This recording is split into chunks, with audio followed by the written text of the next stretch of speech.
Assalamualaikum warahmatullahi wabarakatuh. Halo semuanya, perkenalkan nama saya Saidah Putri Syafia dari kelas HE23A, Fakultas Hukum Universitas Al-Azhar Indonesia. Video ini khusus dibuat untuk memenuhi mata kuliah Hukum Acara Pidana dengan dosen pengampu Ibu Siti Farhani Jamal SHMH. Dalam video kali ini, saya akan menjelaskan isi Kitab Undang-Undang Hukum Acara Pidana atau KUHAP, khususnya dari pasal 1 sampai dengan pasal 49. Bagian ini berisi dasar-dasar penting dalam proses hukum pidana di Indonesia, mulai dari pengertian, istilah-istilah penting, hingga siapa saja yang berwenang melakukan penyelidikan dan juga penyidikan. Yuk kita bahas satu persatu dengan cara yang mudah untuk dipahami. Pasal 1 yakni membahas tentang ketentuan umum. Pasal ini berisi daftar pengertian atau istilah penting yang digunakan dalam seluruh KUHAP. Beberapa di antaranya yaitu ada penyidik, yakni penyidik adalah pejabat kepolisian atau pegawai negeri sipil tertentu yang diberi wewenang oleh undang-undang untuk melakukan penyidikan. Selanjutnya ada penyidikan, yang dimana penyidikan adalah rangkaian tindakan untuk mencari dan mengumpulkan bukti agar suatu tindak pidana menjadi jelas serta untuk menemukan pelakunya. Selanjutnya ada penyelidik. Penyelidik adalah polisi yang memiliki tugas untuk mencari dan menemukan peristiwa yang diduga sebagai tindak pidana. Selanjutnya ada jaksa dan penuntut umum. Yakni jaksa dan penuntut umum adalah pejabat yang menuntut tersangka ke pengadilan. Selanjutnya hakim. Hakim adalah pejabat pengadilan yang mengadili perkara pidana. Dan pra-peradilan adalah wewenang pengadilan untuk memeriksa sah atau tidaknya penangkapan, penahanan, dan penghentian penyidikan. Selain itu juga ada pengertian penting lain seperti tersangka, terdakwa, penangkapan, penahanan, penyitaan, saksi, dan keterangan ahli. Intinya dalam pasal 1 menjelaskan semua istilah dasar agar tidak terjadi salah paham dalam proses hukum. Selanjutnya pasal 2 yakni membahas tentang ruang lingkup berlakunya undang-undang. Pasal ini menegaskan bahwa KUHAP berlaku untuk semua proses peradilan pidana di lingkungan peradilan umum mulai dari tingkat paling bawah hingga tertinggi. Artinya, proses pidana di Indonesia harus mengikuti aturan dalam KUHAP. Selanjutnya dalam pasal 3, dasar peradilan, pasal ini menegaskan bahwa semua peradilan pidana dilakukan menurut tata cara yang diatur dalam KUHAP. Jadi aparat penegak hukum tidak boleh membuat aturan sendiri, semuanya harus sesuai dengan KUHAP.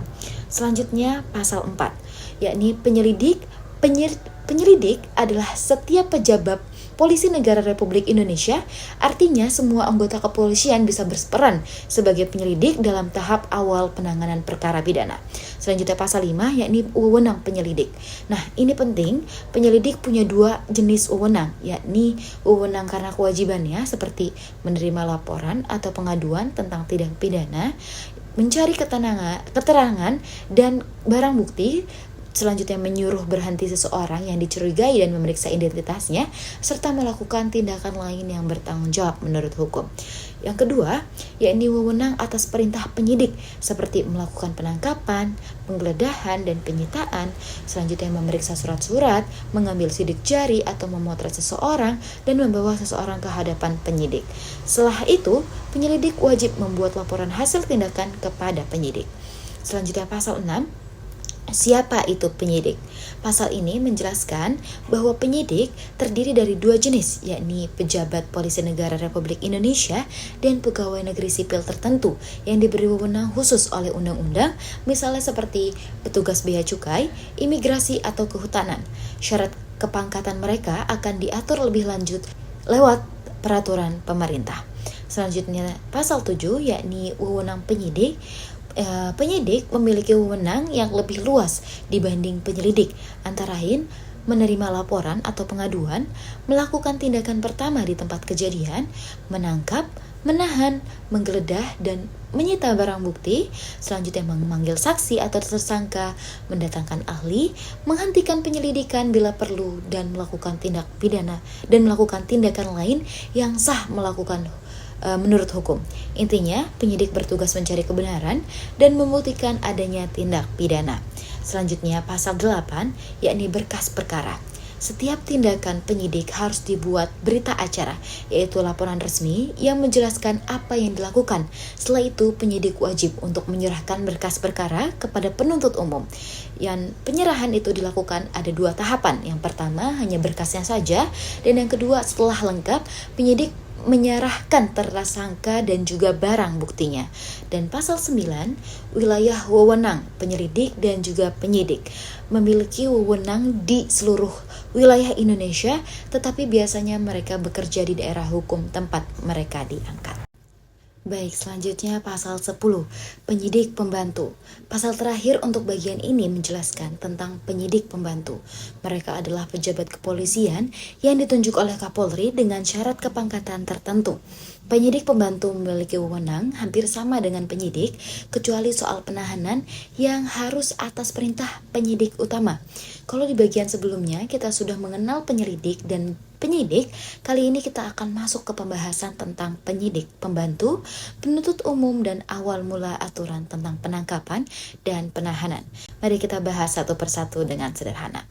Pasal 11, yakni wewenang penyidik pembantu. Penyidik pembantu memiliki tugas dan wewenang yang hampir sama seperti penyidik utama, sebagaimana dijelaskan di pasal 7 ayat 1. Namun ada satu perbedaan penting, yakni penyidik pembantu tidak berwenang melakukan penahanan kecuali mendapatkan pelimpahan atau izin dari penyidik utama. Artinya, penyidik pembantu hanya membantu proses penyidikan, tapi tetap di bawah pengawasan penyidik utama. Selanjutnya pasal 12. Pasal 12 yakni membahas mengenai berkas perkara oleh penyidik pembantu. Pasal ini menjelaskan bahwa penyidik pembantu wajib membuat berita acara atas setiap tindakan yang ia lakukan, kemudian menyerahkan berkas perkara kepada penyidik utama. Namun, kalau perkaranya acara pemeriksaan singkat, berkas itu boleh langsung diserahkan kepada penuntut umum. Dengan kata lain, penyidik pembantu bisa bekerja lebih cepat dalam kasus-kasus ringan. Selanjutnya pasal 13 yakni mengenai penuntut umum. Kita masuk ke bagian baru yakni penuntut umum. Pasal ini menyebutkan bahwa penuntut umum adalah jaksa yang diberi wewenang oleh KUHP untuk melakukan penuntutan dan melaksanakan penetapan hakim. Jadi setelah penyidik menyelesaikan berkas perkara, penuntut umumlah yang membawa perkara itu ke pengadilan. Selanjutnya pasal 14 mengenai wewenang penuntut umum. Nah, ini pasal penting karena penuntut umum memiliki beragam wewenang, antara lain yakni menerima dan memeriksa berkas perkara dari penyidik, selanjutnya memeriksa kelengkapan penyidikan dan juga memberikan petunjuk jika ada kekurangan, selanjutnya melakukan penahanan atau memperpanjang masa penahanan, selanjutnya membuat surat dakwaan, selanjutnya melimpahkan perkara ke pengadilan, memanggil terdakwa dan memanggil terdakwa dan saksi untuk hadir di sidang, selanjutnya melakukan penuntutan di pengadilan, selanjutnya menutup perkara demi kepentingan hukum, selanjutnya melaksanakan penetapan hakim dan melakukan tindakan lain sesuai tanggung jawab sebagai penuntut umum. Singkatnya, penuntut umum adalah penghubung utama antara hasil penyidikan dan proses persidangan. Selanjutnya pasal 15 yakni wilayah penuntut umum. Pasal ini menegaskan bahwa penuntut umum hanya berwenang menuntut perkara yang terjadi dalam wilayah hukumnya. Jadi setiap jaksa punya batas wilayah kerja sesuai penugasan di pengadilan negeri setempat. Selanjutnya pasal 16 mengenai penangkapan, yakni kita masuk ke bab penangkapan dan penahanan, salah satu bagian paling dikenal dari KUHP. Pasal 16 menjelaskan bahwa penyelidik atas perintah penyidik boleh melakukan penangkapan untuk kepentingan penyelidikan. Penyidik dan penyidik pembantu juga berwenang melakukan penangkapan untuk kepentingan penyidikan. Intinya, penangkapan hanya boleh dilakukan oleh pejabat yang berwenang dan untuk tujuan proses hukum yang sah. Selanjutnya pasal 17, syarat penangkapan hanya boleh dilakukan terhadap seseorang yang diduga keras melakukan tindak pidana dan harus berdasarkan bukti permulaan yang cukup, artinya tidak boleh ada penangkapan sembarangan tanpa dasar bukti. Selanjutnya pasal 18 mengenai tata cara penangkapan. Pasal ini menjelaskan prosedur penangkapan yang dimana petugas harus memperlihatkan surat tugas dan memberikan surat perintah penangkapan kepada tersangka. Surat itu harus mencantumkan identitas tersangka, alasan penangkapan, dan uraian singkat perkaranya. Jika tertangkap tangan, penangkapan boleh dilakukan tanpa surat, tetapi pelaku dan barang bukti harus segera diserahkan ke penyidik. Tembusan surat penangkapan harus diberikan kepada keluarga tersangka, tujuannya agar penangkapan dilakukan secara transparan dan tidak sewenang-wenang. Selanjutnya pasal 19. Lama waktu penangkapan. Penangkapan tidak boleh lebih dari 1 hari atau 24 jam. Artinya setelah ditangkap, dalam waktu 24 jam penyidik harus menentukan apakah orang tersebut akan ditahan atau dilepaskan. Selain itu, untuk pelanggaran ringan, penangkapan tidak boleh dilakukan kecuali tersangka sudah dipanggil 2 kali berturut-turut dan tidak hadir tanpa alasan. Selanjutnya pasal 20, siapa yang boleh melakukan penahanan? Pasal ini adalah pintu masuk ke bagian penahanan. Dijelaskan bahwa untuk kepentingan penyidikan, penyidik berwenang melakukan penahanan untuk kepentingan penuntutan, penuntut umum berwenang menahan atau memperpanjang penahanan untuk kepentingan pemeriksaan di pengadilan. Hakim berwenang melakukan penahanan dengan penetapannya. Jadi, hanya penyidik, jaksa, dan hakim yang memiliki kewenangan sah untuk menahan seseorang sesuai tahap proses hukumnya. Kita lanjut ke bagian berikutnya dari pembahasan KUHP, yaitu pasal 21 sampai pasal 30. Bagian ini sangat penting karena mengatur secara rinci tentang penahanan mulai dari alasan seseorang bisa ditahan, lama waktu penahanan, sampai hak untuk mendapatkan ganti rugi bila penahanannya tidak sah. Mari kita bahas satu persatu dengan mudah dan jelas. Selanjutnya pasal 21 mengenai alasan dan syarat penahanan. Pasal ini menjelaskan kapan seseorang boleh ditahan. Penahanan hanya dapat dilakukan jika ada dugaan kuat bahwa tersangka melakukan tindak pidana berdasarkan bukti yang cukup. Selain itu, penahanan hanya boleh dilakukan jika ada bukti yang menimbulkan kekhawatiran, misalnya tersangka akan melarikan diri, menghilangkan barang bukti, atau mengulangi tindak pidana. Surat perintah penahanan harus mencantumkan identitas tersangka, alasan penahanan, serta uraian singkat tentang perkara yang disangkakan. Dan penting, tembusan surat penahanan wajib diberikan kepada keluarga tersangka. Tidak semua kejahatan bisa ditahan, hanya yang ancaman hukumannya 5 tahun atau lebih, atau tindak pidana tertentu yang disebut secara spesifik dalam undang-undang. Selanjutnya, pasal 22 mengenai jenis penahanan. Ada 3 jenis penahanan, yang diatur dalam pasal ini. Yang pertama ada penahanan rumah tahanan negara atau rutan, yang dimana tersangka ditempatkan di lembaga. Selanjutnya tahanan resmi penahanan rumah, yang dimana tersangka ditahan di rumahnya sendiri, tapi dalam pengawasan ketat aparat. Selanjutnya ada penahanan kota, yang dimana tersangka tidak boleh meninggalkan wilayah kota tempat tinggalnya dan wajib melapor secara berkala. Waktu penahanan yang sudah dijalani nantinya akan dikurangkan dari masa pidana yang dijatuhkan. Jika ditahan di rumah atau kota, perhitungan pengurangannya lebih kecil, 1/3 untuk penahanan rumah dan 1/5 untuk penahanan kota. Selanjutnya pasal 23, yakni mengenai pengalihan jenis penahanan. Penyidik, penuntut umum, dan hakim berwenang mengubah jenis penahanan dari satu bentuk ke bentuk lain, misalnya dari tahanan rumah menjadi tahanan rutan atau sebaliknya. Setiap perubahan jenis penahanan harus dibuat dalam surat perintah resmi dan salinannya wajib diberikan kepada tersangka serta keluarganya. Pasal 24, lama penahanan oleh penyidik untuk tahap penyidikan. Aturan waktunya adalah sebagai berikut. Penahanan oleh penyidik berlaku paling lama 20 hari. Jika penyidikan belum selesai, penuntut umum bisa memperpanjang 40 hari lagi. Jadi total penahanan oleh penyidik maksimal 60 hari. Jika setelah 60 hari penyidikan belum selesai, tersangka harus dibebaskan demi hukum. Selanjutnya pasal 25 mengenai lama penahanan oleh penuntut umum. Pada tahap penuntutan, penuntut umum boleh menahan tersangka selama 20 hari dan dapat diperpanjang oleh ketua pengadilan negeri selama 30 hari. Jadi total waktu penahanan di tahap ini maksimal 50 hari. Jika lebih dari itu, tersangka juga harus dilepaskan demi hukum. Selanjutnya pasal 26 mengenai penahanan oleh hakim pengadilan negeri ketika perkara sudah masuk ke pengadilan negeri. Hakim boleh menahan terdakwa selama 30 hari untuk kepentingan pemeriksaan. Jika belum selesai, ketua pengadilan negeri bisa memperpanjang 60 hari lagi, total maksimal 90 hari. Setelah itu, kalau perkara belum selesai, terdakwa harus dikeluarkan dari tahanan. Selanjutnya pasal 27 mengenai penahanan oleh pengadilan tinggi. Pada tahap banding, hakim pengadilan tinggi bisa menahan terdakwa selama 30 hari dan bisa diperpanjang oleh Ketua Pengadilan Tinggi 60 hari lagi. Jadi totalnya sama, maksimal 90 hari. Jika lewat dari itu, terdakwa harus dibebaskan demi hukum. Selanjutnya pasal 29 mengenai penahanan oleh Mahkamah Agung atau kasasi. Kalau perkara naik ke Mahkamah Agung, hakim kasasi bisa menahan terdakwa selama 50 hari dan Ketua Mahkamah Agung dapat memperpanjang 60 hari lagi. Totalnya 110 hari. Dan seperti sebelumnya, jika melebihi batas waktu itu tanpa putusan, terdakwa wajib dilepaskan. Selanjutnya pasal 29 mengenai perpanjangan khusus penahanan dalam keadaan tertentu. Penahanan bisa diperpanjang lebih lama lagi, tetapi hanya jika ada alasan yang kuat seperti tersangka mengalami gangguan fisik atau mental berat atau perkara yang dihadapi berat dengan ancaman pidana 9 tahun atau lebih. Perpanjangan tambahan ini maksimal 30 hari dan bisa diperpanjang lagi 30 hari.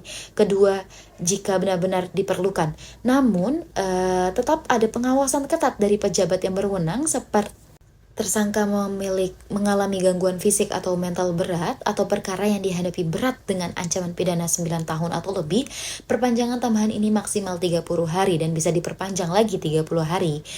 Kedua, jika benar-benar diperlukan. Namun tetap ada pengawasan ketat dari pejabat yang berwenang seperti Ketua Pengadilan atau Mahkamah Agung. Kalau waktu itu lewat, tersangka harus dibebaskan demi hukum. Selanjutnya pasal 30 mengenai ganti rugi penahanan tidak sah. Pasal ini melindungi hak tersangka kalau ternyata masa penahanan tidak sah atau melewati batas waktu yang diatur, maka tersangka atau terdakwa berhak meminta ganti kerugian sesuai di ketentuan di pasal 95 dan 96 KUHP. Ini menunjukkan bahwa KUHP bukan hanya melindungi masyarakat dari kejahatan, tapi juga melindungi hak-hak orang yang sedang diproses hukum. Kita sekarang masuk ke bagian terakhir dari bab penangkapan, penahanan, penggeledahan, penyitaan, dan pemeriksaan surat, yaitu pasal 31 sampai pasal 49 KUHP. Di bagian ini kita akan bahas bagaimana hukum mengatur penangguhan penahanan, penggeledahan rumah dan badan, penyitaan barang bukti, serta pemeriksaan surat-surat yang terkait dengan tindak pidana. Selanjutnya kita akan membahas mengenai pasal 31 sampai pasal 49 KUHP. Di bagian ini kita akan membahas bagaimana hukum mengatur penangguhan, penahanan, penggeledahan rumah dan badan, penyitaan barang bukti, serta pemeriksaan surat-surat terkait dengan tindak pidana. Langsung saja kita mulai dari pasal 31, yakni tentang penangguhan penahanan. Pasal ini memberikan kesempatan kepada terdakwa dan juga tersangka untuk meminta penangguhan penahanan. Artinya penahanan bisa ditunda atau diganti dengan jaminan tertentu, baik jaminan uang atau jaminan orang, namun penangguhan ini tetap disertai syarat-syarat tertentu yang ditetapkan penyidik, penuntut umum, atau hakim. Kalau syaratnya dilanggar, pejabat yang berwenang bisa mencabut kembali penangguhan itu dan menahan kembali tersangka, yang menunjukkan bahwa hukum juga mempertimbangkan hak asasi dan kemanusiaan selama tidak mengganggu proses peradilan. Selanjutnya bagian ketiga tentang penggeledahan, yakni dari pasal 32 sampai pasal 37. Pasal 32 tentang kewenangan menggeledah untuk kepentingan penyidik, penyelidikan, serta melakukan penggeledahan rumah, pakaian, atau badan seseorang, asalkan dilakukan sesuai dengan cara yang diatur dalam undang-undang. Tujuannya tentu untuk mencari dan menemukan barang bukti yang berkaitan dengan tindak pidana. Selanjutnya ada pasal 33 mengenai tata cara penggeledahan rumah. Pasal ini mengatur bahwa penggeledahan rumah harus dengan izin dari Ketua Pengadilan Negeri setempat. Dalam keadaan darurat, penyidik bisa memerintahkan petugas untuk masuk ke rumah dengan surat perintah tertulis. Setiap penggeledahan harus disaksikan oleh 2 orang saksi, baik dari pihak tersangka maupun dari pejabat setempat seperti kepala desa atau ketua lingkungan. Setelah penggeledahan, harus dibuat berita acara dalam waktu 2 hari dan salinannya diberikan kepada pemilik rumah. Aturan ini dibuat agar proses penggeledahan berlangsung transparan dan tidak disalahgunakan. Selanjutnya pasal 37 mengenai penggeledahan mendesak.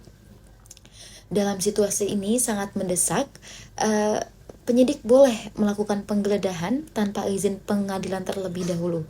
Misalnya jika ada menemukan barang bukti segera hilang atau pelaku melarikan diri, namun setelah itu penyidik tetap wajib melaporkan tindakannya ke pengadilan untuk mendapatkan persetujuan resmi. Pasal 35 yakni mengenai tempat yang tidak boleh digeledah. Pasal ini melindungi beberapa tempat penting dari tindakan penggeledahan, kecuali dalam keadaan tertangkap tangan. Tempat-tempat tersebut antara lain yakni ruang sidang MPR, DPR atau DPRD, selanjutnya tempat ibadah atau upacara keagamaan, dan ruang sidang pengadilan yang sedang berlangsung. Ini untuk menghormati lembaga negara dan kegiatan keagamaan yang bersifat sakral. Selanjutnya pasal 36 mengenai penggeledahan di luar wilayah. Kalau penyidik ingin menggeledah rumah di luar daerah hukumnya, ia harus melapor dan didampingi oleh penyidik di daerah tersebut serta diketahui oleh ketua pengadilan negeri setempat. Hal ini menjamin setiap tindakan tetap sesuai aturan dan terkoordinasi. Selanjutnya pasal 37 mengenai penggeledahan badan ketika tersangka ditangkap. Penyelidik atau penyidik berhak untuk menggeledah badan atau pakaian tersangka, terutama jika diduga ada benda yang bisa dijadikan barang bukti. Namun penggeledahan ini harus tetap dilakukan dengan alasan yang sah dan cara yang sopan. Selanjutnya bagian keempat tentang penyitaan, ini terdapat pada pasal 38 sampai 46, yang dimana pasal 38 izin penyitaan, yakni penyitaan hanya boleh dilakukan oleh penyidik dan harus dengan izin ketua pengadilan negeri.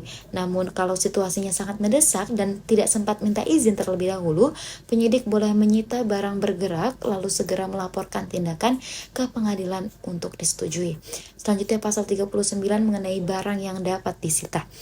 Yang bisa disita antara lain yakni barang milik tersangka atau terdakwa yang diduga berasal dari tindak pidana, barang yang digunakan untuk melakukan kejahatan, atau barang yang menghalangi penyidikan, barang yang diduga khusus untuk tindak pidana, dan benda lain yang berhubungan langsung dengan perkara pidana. Bahkan benda yang sebelumnya disita untuk perkara perdata atau pilot juga bisa disita lagi jika relevan dengan perkara pidana. Selanjutnya pasal 40 mengenai penyitaan dalam keadaan tertangkap tangan. Kalau seseorang tertangkap tangan, penyidik boleh langsung menyita barang atau alat yang digunakan untuk digunakan dalam tindak pidana tersebut tanpa perlu menunggu izin pengadilan. Selanjutnya pasal 41 mengenai penyitaan di kantor pos dan pengangkutan. Jika barang bukti berupa paket, surat atau benda lain yang dikirim melalui kantor pos atau jasa pengangkutan, penyidik dapat menyitanya dengan syarat memberikan surat tanda penerimaan kepada pihak terkait. Ini untuk menjamin keabsahan proses penyitaan. Selanjutnya pasal 42 mengenai perintah menyerahkan barang. Penyidik dapat memerintahkan orang yang menguasai barang bukti untuk menyerahkannya secara sukarela dan wajib memberikan tanda tangan resmi, terima resmi. Namun untuk surat-surat pribadi hanya boleh disita jika surat itu terkait langsung dengan tindak pidana. Selanjutnya pasal 43 mengenai barang rahasia. Jika barang atau surat yang akan disita termasuk rahasia jabatan atau profesi, misalnya rahasia dokter atau pengacara, penyitaan hanya bisa dilakukan atas izin khusus dari orang yang bersangkutan atau ketua pengadilan negeri, selama itu tidak menyangkut rahasia negara. Selanjutnya pasal 44 mengenai penyimpanan barang sitaan. Semua benda yang disita harus disimpan di rumah penyitaan benda sitaan negara atau RUP Basan. Penyitaannya dilakukan dengan sebaik-baiknya dan tidak boleh digunakan oleh siapapun. Selanjutnya pasal 45 mengenai barang mudah rusak. Kalau barang sitaan mudah rusak, membahayakan atau biaya penyimpanannya terlalu tinggi, barang tersebut boleh dijual lewat lelang atau diamankan dengan disaksikan oleh tersangka atau terdakwa.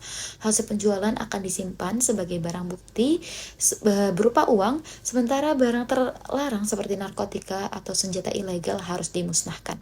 Selanjutnya pasal 46 mengenai pengembalian barang sitaan, yakni barang yang disita harus dikembalikan kepada pemiliknya apabila tidak lagi diperlukan untuk penyidikan, perkaranya tidak jadi dituntut atau tidak terbukti sebagai tindak pidana atau perkara ditutup demi hukum. Namun kalau barang itu terbukti hasil kejahatan atau alat kejahatan, maka bisa dirampas untuk negara atau dimusnahkan. Bagian kelima mengenai pemeriksaan surat, ini dari pasal 47 sampai pasal 49. Pasal 47 mengenai pemeriksaan surat, penyidik berhak membuka, memeriksa dan menyita atau paket yang terkait tindak pidana, tapi harus dengan izin khusus dari Ketua Pengadilan Negeri. Penyidik yang juga harus memberikan tanda terima resmi kepada pihak pos dan perusahaan pengangkutan. Selanjutnya pasal 48, surat yang tindak pidana perkara, jika setelah dibuka ternyata surat itu tidak ada hubungannya dengan perkara, penyidik wajib menutup kembali surat itu rapi, memberi cap telah dibuka oleh penyidik dan memberikannya kepada pihak pos. Penyidik wajib merahasiakan surat tersebut sebagai bentuk penghormatan terhadap privasi seseorang. Selanjutnya pasal 49 mengenai berita acara pemeriksaan surat terakhir, yakni penyidik harus membuka surat berita acara resmi mengenai semua tindakan pemeriksaan surat, mengirimkan salinannya kepada penyidik yang berwenang seperti kantor pos atau perusahaan pengangkutan. Hal ini dilakukan agar setiap tindakan aparat tercatat dan dapat dipertanggungjawabkan. Nah, teman-teman, kita sudah membahas secara lengkap Kitab Undang-Undang Hukum Acara Pidana atau KUHP dari pasal 1 sampai pasal 49. Dari awal, KUHP menjelaskan sebagai pengertian dasar dalam hukum pidana, seperti siapa itu penyidik, penuntut umum, hakim, tersangka, dan bagaimana tahapan proses hukum berjalan. Lalu di bagian berikutnya dijelaskan siapa yang berwenang melakukan penyidikan, penyelidikan, serta bagaimana tata cara penangkapan dan penahanan dilakukan secara sah. Kita juga telah belajar tentang batasan waktu penahanan, hak-hak tersangka, serta mekanisme penahanan agar aparat hukum tidak bertindak sewenang-wenang. Selanjutnya KUHP mengatur secara rinci tata cara penggeledahan, penyitaan, dan pemeriksaan surat-surat yang semuanya harus dilakukan dengan izin dan pengawasan pengadilan. Dari keseluruhan pasal 1 sampai pasal 49, kita bisa menyimpulkan bahwa KUHP tidak hanya menjadi panduan bagi aparat penegak hukum, tetapi juga pelindung bagi hak-hak warga negara. Hukum acara pidana bukan hanya soal menegakkan keadilan, tetapi juga tentang menjaga keseimbangan antara kekuasaan dan juga kemanusiaan. Dengan memahami isi KUHP, kita jadi tahu bahwa setiap proses hukum di Indonesia harus dilakukan dengan dasar hukum yang jelas, transparan, dan juga berkeadilan. Tidak ada tindakan hukum yang boleh dilakukan tanpa prosedur, dan setiap orang, baik pelaku maupun korban, memiliki hak yang harus dihormati. Sebagai pesan penutup, KUHP pasal 1 sampai 49 mengajarkan kita satu hal penting, bahwa keadilan tidak hanya berarti menghukum yang bersalah, tetapi juga melindungi hak setiap manusia selama proses hukum berlangsung. Semoga penjelasan ini membantu kita semua untuk memahami bagaimana sistem hukum pidana bekerja di Indonesia. Teruslah belajar, kenali hak-hak kita semua, dan jadilah warga negara yang sadar hukum. Terima kasih sudah menonton sampai akhir. Sampai jumpa di video berikutnya. Kita akan lanjut membahas pasal-pasal selanjutnya dari KUHP. Salam sadar hukum. Wassalamualaikum warahmatullahi wabarakatuh.